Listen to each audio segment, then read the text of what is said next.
El Hadj Malick Diaw, je représente l'ADPME, je suis chargé de programme au niveau de l'ADPME. Aujourd'hui, nous sommes à Saint-Louis pour un atelier de sensibilisation à l'adoption technologique.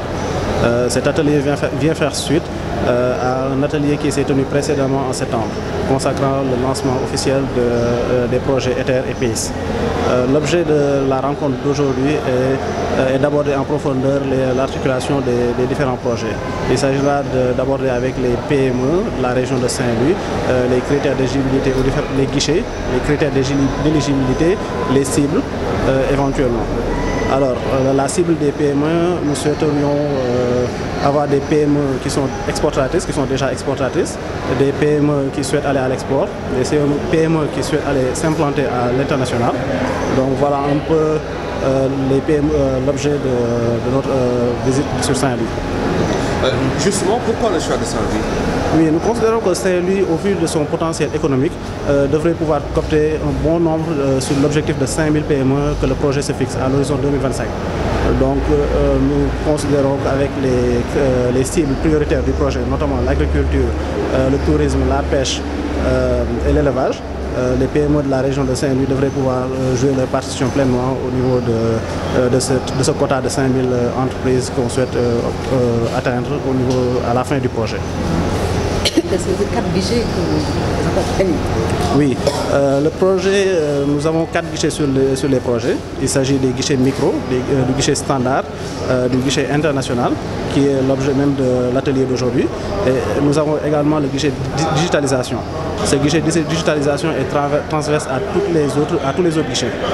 Donc, parce qu'il est demandé aux PME à l'entrée des projets, au niveau de la situation de référence, il est demandé aux différents PME de pouvoir au moins faire un bond technologique de 15%.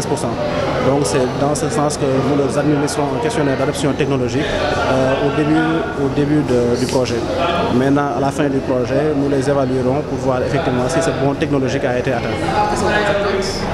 Nos attentes pour aujourd'hui est au moins de pouvoir enrôler les premières entreprises saint-louisiennes au guichet international. Donc pour cela, il est prévu des rencontres B2B avec les PME qui ont un certain niveau de maturité pour éventuellement enrôler les premières PME de la région de Saint-Louis au guichet international. Mais également pour les entreprises qui n'ont pas encore atteint ce niveau de maturité, il existe évidemment d'autres guichets qui peuvent les prendre en charge en attendant. Nous avons par exemple le guichet standard qui est un guichet intermédiaire qui fournit une assistance technique à toutes les PME. Et certains PME qui n'ont pas encore le niveau de maturité requis pour aller à l'international pourraient également faire un passage au niveau de ces guichets afin d'être plus préparés à l'international. Ils sont au nombre de combien? Pour l'instant, la cible qu'on s'est fixée pour cet atelier est une 50aine de PME. Comme vous avez pu le voir aujourd'hui, il n'y a que les PME qui sont dans la salle et éventuellement certains consultants. Parce qu'au-delà des PME qu'on a ciblés, il y a aussi les prestataires de solutions informatiques qu'on souhaite mettre en relation avec ces différents PME. Donc il est question de mettre en rapport la demande en besoins technologiques et l'offre de services issus de la région.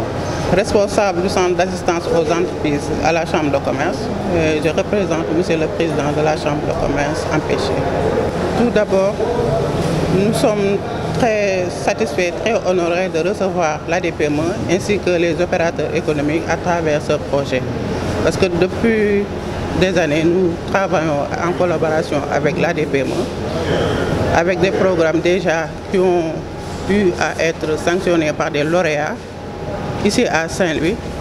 Donc par rapport à ce programme, nous attendions que les opérateurs économiques de Saint-Louis s'approprient de ce programme pour en plus bénéficier des accompagnements de l'ADPME. Nous ngi rafetlu teewaayu ADPME bi ñëw seet ci chambre de commerce comme ni mu ko defee ci yeneen chambre de commerce yëpp. Chambre de commerce de Saint-Louis daf fi taxawal opérateur économique yëpp di leen jàppale di leen wutal jéem def tout pour am ay partenariats yoo xamante ne dinañ jéem a dimbali seen liggéey.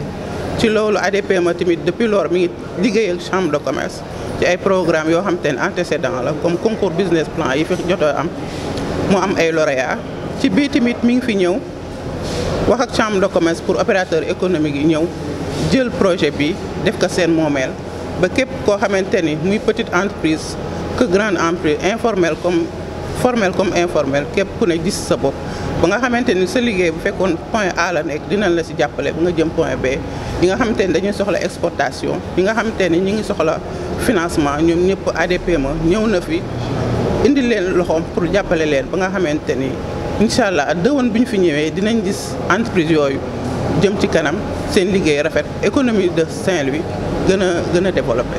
merci beaucoup.